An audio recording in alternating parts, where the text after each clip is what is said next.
Hello and welcome to Flippin Through the Internet's #1 Mad Magazine news, review, and interview channel. Thanks so much for tuning in. If you haven't already, hit like and subscribe and share this video out with other people if you could. I want to get this channel, my next goal, up to 300. Haven't figured out what the date is that I want to achieve that by, but I can't do it without your help, so I sure would appreciate that. Anyway, so today we are flipping through MAD number 83, released December 1963.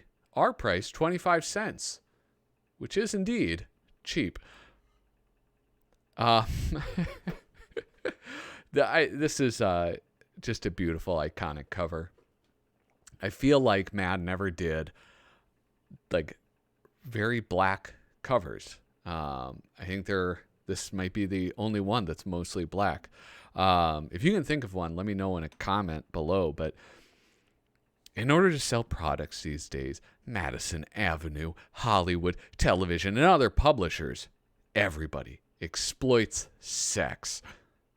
But we'd never stoop that low. And thank goodness you wouldn't. I'm just so glad that MAD was able to maintain their integrity. I feel like I picked this out, one, because I have it and it's an awesome cover, but also like I feel like I haven't gone into the double digits in a while. I've been hanging out in the triple digits. We had to go back in time. I am trying to figure out when I want to do the only comic issue that I own so far. Those are probably going to be the last issues that I totally collect. Here we have a beautiful interior photo. I wonder how many of these people are MAD staffers. 367 angry workers yell, "Next year, watch out." This is a Bulova ad parody.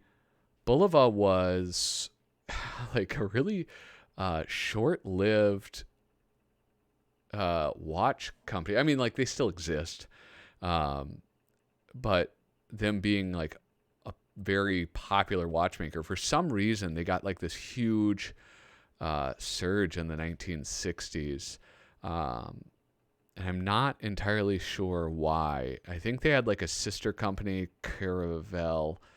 I have Bulovas and I have a Caravel, and I like them. They're cool. They made a lot of really cool watches, but I never quite understood why they were so popular. Anyway, this isn't a watch channel. Here, I've got to zoom. Oh yeah, I forgot I'm doing these things now, right? The quotes. If we're going to ensure better education for our children, we better start pulling some wires, mainly the ones on the TV, radio, and hi-fi.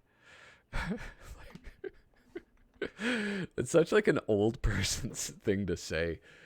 For some reason, that just doesn't fit with my image of Alfred E. Newman. That's something like, I don't know. It's something like your uncle would say when he thinks he's being clever, right? Like, oh, these kids with their fortnights. Back when I was a kid, a fortnight was 2 weeks. All right. Vital features: stupidity on television. Ooh, who is this? I have no idea. The Army on Mars? Oh, these are incredibly hard. The Mad Guy to art films, government greeting cards, restaurant owner of the year, car owners. This is Dave Briggs. Oh, it says it right there. Listen, I didn't read that. I genuinely was able to see Dave Briggs' style. I promise.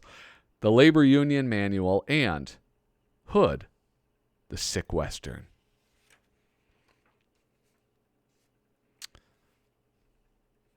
All right. Here we go. This is, in my estimation, this is the high point of MAD correspondence. I don't know why I'm saying that. But at least it was in the time period where people would really crap on the magazine. The last issue of MAD left me with a lump in my throat, mainly because I threw up after reading it. R.K. Lowry Jr., Fort Lauderdale, Florida. Here we go. Here's one from Adele. Oh, current problem. It was a long, hard struggle, but I finally did it. I followed your plans to the letter, and now I have a full-sized Stratojet in my backyard. You didn't think I'd be stupid enough to build it in my basement, did you? Now, would you please tell me where I can get a 10,000-foot long extension cord so I can plug in those vacuum cleaners and take off? I don't understand that reference. I'm sorry. I wish I could. Oh my goodness. This is awesome. Look at, there's so if you don't know, this is Arthur the avocado plant, but look at in the background you can see their house that says Mad House. I thought you might be interested in seeing a photograph of yet another Arthur. This was constructed by the boys of Heb House, Acadia University, Wolfville, Nova Scotia, as their project for the annual winter carnival. This snow sculpture was about 5 feet in height, with the exception of the tree, contained nothing but snow. Congratulations, MAD has once again entered into the forefront of fun. That is fun. I like that. Stupidity on the television. Mort Drucker. 1963 Mort Drucker. Feast your eyes upon it because it's different. It's different than later in life Mort Drucker. His style is just coming into be. Like you can see, especially like these background characters and stuff. They're kind of like silly, a little sillier than normal. He doesn't have, I'm trying to think. It's just, it's not as caricature-y. Yeah, writer Stan Hart. Stupidity on television. Ben Casey. Gary Moore. What else do we have? I'm going to... here we go. Let's go with DuPont Show of the Week. The DuPont Show of the Week presents Sir Arthur Conan Doyle's Immortal: The Adventures of Sherlock Holmes, starring Fred Gwynne and Joe E. Ross. After examining the cigar, Watson, I can safely deduce that it was smoked by a heavyset moronic type about 5'6" tall with an imperfect bite who consorts with known idiots. Ooh, Shylock. Shylock, you're so smart. I just finished it. Here we go. Stupidity in educational TV. Classical civilization. The Educational TV Network presents The Wisdom That Was Greece with Alan and Rossi. Oops, wrong scene. Hello there, Socrates. I don't know. And yet I'm laughing like a buffoon. I guess it's just funny. It's just funny. All right. These are, this is lovely. Art by Bob Clark. Writer Tom Koch. There were all sorts of these gags. Some written by Dick DiBartolo. I remember the letters from Santa to the kids. I forget what video. That was a kind of a recent one. But just these the letter gags. I don't know why, but they're funny. With manned moon rockets now predicted for the foreseeable future, oh man, that's. How long did it last? With manned moon rockets now predicted for the foreseeable future, we're probably only a generation or two away from having permanent U.S. military bases on the moon and nearby planets. And so, with this article, MAD peers into the future and empties out the first mailbag of letters from troops stationed in space, mainly the Army on Mars. I just hope, like, I don't know if you guys heard, this is, I guess, 2 weeks late, about the Galactic Federation and how we have people, astronauts, already on Mars. And I have to wonder, is there a warlord of Mars? that's gotta be, the warlord of Mars has to be a title held by an American, right? Like, Dear Ma, I'll zoom in so you guys can see this. I'm curious. So, like, he's the artist. Bob Clark is the artist. Did Bob Clark do all these different type, like this? Or would that be something that, like, the art director does? Wednesday. Dear Ma, how are you? I'm fine. It is cold here. We eat algae. It tastes like alfalfa. There are no cows here. And when I showed one of the civilians I met here the picture of Bessie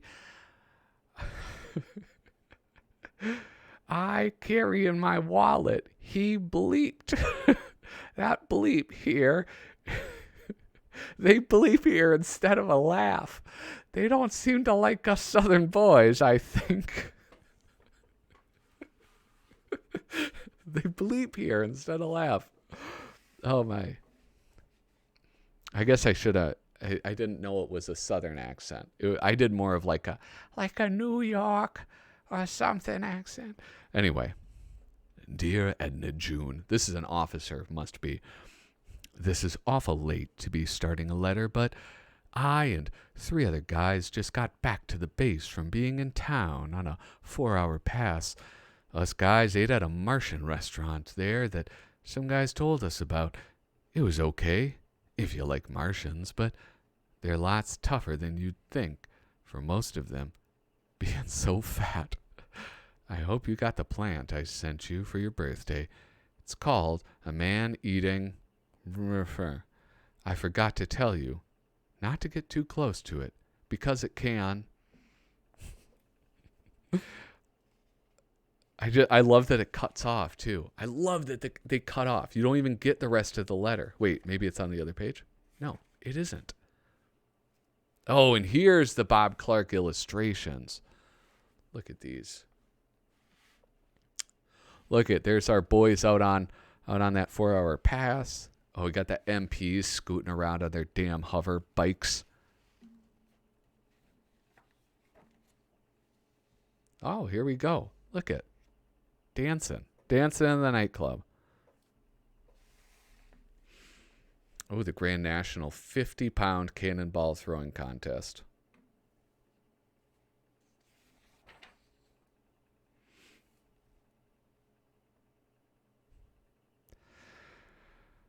The Mad Guide to Art Films.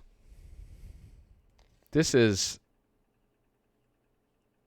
how to I was going to comment on the art, but it sort of struck me as not what I expected it. It's sort of, I guess, I mean, if you're sticking with the art, yeah, he's going for something. Here is a scene from a typical art film. As you can see, everything is dirty. The people are dirty. The house is dirty. The animals are dirty. Most art films are dirty. In fact, the dirtier a film is, the more artier it is. Oh, symbolism.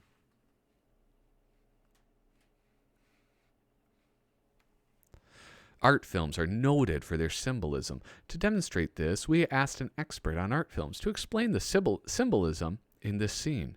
He told us that the clock with no hand stands for eternity.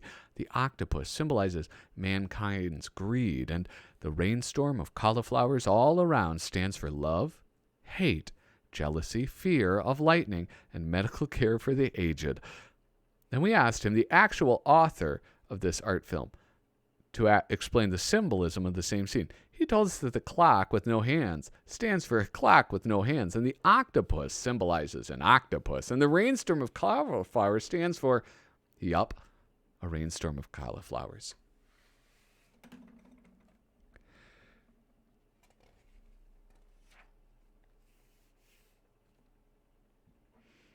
The reactions of different types of moviegoers. So the question is, oh, this is like a man on the street. Look at this, with our fella, Alfred E. Newman. So the gentleman says, what do you think of Ingmar Bergman?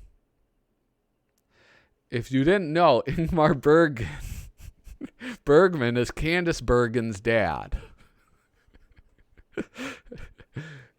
He was famous for, McCarthyism. Highbrow art film fans answer. He is the greatest Swedish director since Sven Og, who directed Seven Sealed Rocks back in 987,589 BC. The lowbrow art film fan, he answers, I don't dig what he's trying to say. Anita Ekberg, now there's a Swede I understand. The Mad Reader, art film fans answer, Ingmar Bergman? She was great in The Bells of St. Mary. Basically the same dumb joke I made. Here's a lovely Spy versus Spy. Wait, what number is this? 83. Okay, so we got, at this point, maybe like 2 years of Pro Haas's Spy versus Spy, right? Because I think at this point they may have been every other month publication. I don't think they had gone to monthly. Antonio Prohas, who was forced to flee Cuba because he refused to become a Castro convertible, brings us another mad installment of that friendly rivalry between the man in black and the man in white, better known as Spy versus Spy.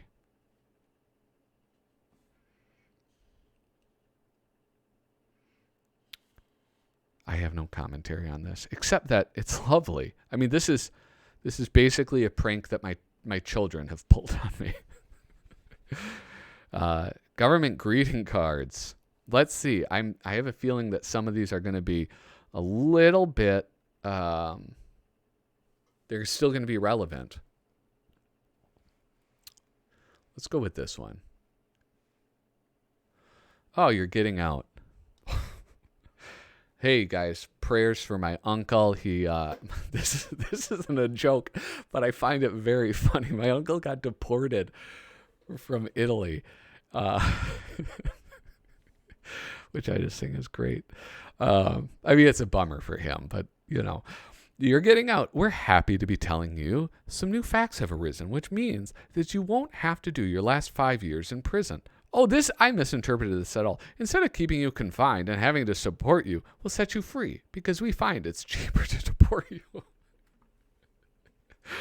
Oh, my goodness. That one was an emotional roller coaster. I thought it was going to, yeah. Here we go, my favorite nephew. This one probably won't be too relevant because we're not currently at war. Because you're such a splendid lad, your uncle is immensely glad to offer you this heartfelt invitation. I'm very sure that you'll enjoy to hear that you are getting, boy, a 2-year, all expenses paid vacation. I know it's one that you'll adore. It beats a trip to Singapore, to London, Paris, Cairo, or Miami. At 8 a.m. May 1st, we'll meet you at 102 South 14th Street. Please be on time. You're drafted. Uncle Sammy. That's actually, that's what I love about Frank Jacobs is that he uses like these somewhat uncommon rhyme patterns too, right? Like, what is that? A, B, C, C, B. And that's not the most common rhyme pattern of all time. Gosh, is Frank Jacobs still around? That would be my ultimate interview, to talk with Frank Jacobs. Oh boy. Your Uncle Sam is building you an 8-lane highway, nice and new. You'll find the road is quite nearby. The property you occupy. Your home is in the way. We just condemned it yesterday. You'd better move and plenty fast, 'cause in 2 days we start to blast. Federal Highway Commission. Mad's Chinese Restaurant Owner of the Year. I have a feeling that when Mad gets ready to do the Joe Orlando or Larry Siegel dedicated issue of Mad, this one probably is not going to get a reprint. I think it is something, yeah. Shipwrecked. Oh, this is a classic right here. Here we have a mad look at football. Oh, man. At the recording of this, I just got this in the mail. Sergio's Mad Travels. The retirement. That's a bummer. That's for sure a bummer. But you can see one thing that is interesting. I think I got to do Sergio as the next first appearances because his style has changed. Like you can see, it's a lot like Paul Coker, where, what he started as, you can see hints of, but it's way different than how he ended up. So this is, I got to write that down. You heard it here first. Next edition of First Appearances is going to be Sergio Aragones. Whoa, okay. This is actually like the darkest, I feel like this is the darkest Pro Haas one ever. And it seems to be proof that they're not real. They're just fictional characters, right? Because he's just all black on the inside. He's been sliced in half by a giant razor blade, which also begs the question: how did that razor blade did not fit through that chimney? Okay, but we do have. Let's zoom out a little bit. Just a lovely gag here. The big puff of smoke. I like this, that it sort of like implies that he's blown to bits because of where his arms are and his legs are. But it's not gruesome. It's not like that one. What happened to that one? I forget what it was, where he gets shredded by the airplane propeller. Here we have the lighter side of car owners. Oh, look at it. This is a Triumph TR3. That's the car he was drawing right there. So I'll read this. Well, British cars at this time were immensely popular. Like up into the 70s, they were just super popular, the little British roadsters. Well, George, how do you like owning one of these small foreign cars? I get terrific gas mileage. Repairs are inexpensive. I can get into the smallest parking spot. It turns on a dime. It hugs the road nicely. It's great in every respect except one. I'm scared stiff driving it. And it is. They are somewhat frightening to drive in because they are minuscule. I mean, and I think it's even more evident when you drive modern cars. Scenes we'd like to see. Harry Purvis keeping it simple. John Wayne is dead. Here we have Wally Wood, some lovely Wally Wood art. Oh, man. This is always, that's the thing that's great about these old ones, is that you get to see Wally Wood art. The Labor Union Manual. Top secret. You can see this is a very nice and subtle. You look in closely and, some exchanging of bills. So we have the, spaceship people. Unfair to organize civil labor. Ho ho, more dough. The Green Giant. Here's the Playboy Club, and look at all the rabbits. Unfair.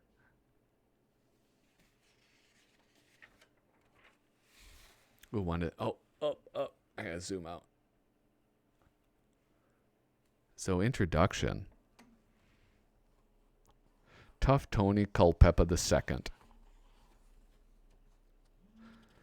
4 kinds of labor unions. Unskilled labor unions. These unions are made up of people with no particular or important skills. The members include ditch diggers, garbage men, street cleaners, messengers, porters, and rock and roll recording stars. Skilled laborers. Unions. These unions consist of skilled workers such as electricians, typographers, and carpenters. They're very democratic unions. Anybody can join these unions as long as you're the son of a member. That's lovely. White collar unions. These unions consist of, I'll zoom in a bit. I see that it's not really visible to you. These unions consist of the nice, clean people with nice, clean office jobs, including clean, ambitious, brown-nosing secretaries, well-dressed office spies, sweet, shy, embezzling bookkeepers, and knife-in-the-back junior executives. The Teamsters Union. This union consists of all workers who don't fit in with the other type of unions, and many who even do. This is a very strong union. There's only one other union in the world with more power and gall than the Teamsters Union. The Soviet Union. I hate that punchline so much. Oh, my goodness. The Soviet Union. Know your union. Oh, flowcharts. I got to go to, you know me. Got to go into a flowchart. All right. Okay. The chart below shows the chain of command of a typical union. The dotted line shows the efficient flow of authority, and the black arrow shows the efficient flow of disappearing funds. So the rank and file, dues paid by rank and file, go to the union welfare fund, go up to the union president, then down to the union president's sons, sons-in-laws, nephews, and assorted relatives, then to the union organizers, then to the union goons, then to the shop stewards. Union president, union head. This actually seems somewhat accurate. Like, I don't know where the comedic element of it is. It's informative. You learned something. All right. Oh, the lovely spy versus spy versus spy. I would have to include, when I do first appearances, obviously, first appearance of, oh, wait, no, I was talking about Sergio Aragonés. I wasn't even talking about this one. Anyway, never mind. See, I can't even keep my own thoughts straight. Rule number 1. Gosh. Oh, this is awful. How many times do I tell you, don't jump on the bed? Hood, the sick Western movie. I don't know about this movie, but what I do know is there's that musical Robin and the Seven Hoods with like the Rat Pack, and Sammy Davis Jr. sings the coolest song about how much fun it is to just shoot guns. All right, the fire at the museum. Okay, hand the things out to me, and for heaven's sake, be careful. Right, Chief. Ooh, an Egyptian vase. One Greek bust. Say, this is a strange-looking piece. Never seen anything like this before. Oh, gee. That's not the appropriate time for that. And here we have Newsweek, a mad satire cover for camouflage purposes. Lester Krauss, photographer on this. Posed by Oscar Jordan, member AFTRA. So this... Wait, that's just a Khrushchev lookalike? Oh, yeah, of course it is, because he's ripping a Mad magazine.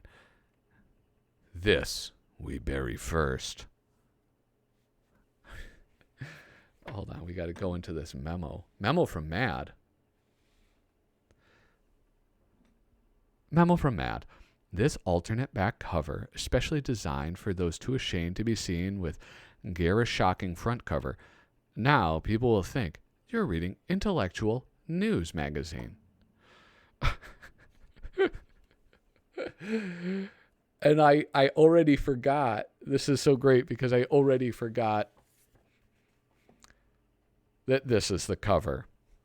Anyway, this has been Flippin' Through MAD number 83. Thank you so much for watching. Toodaloo.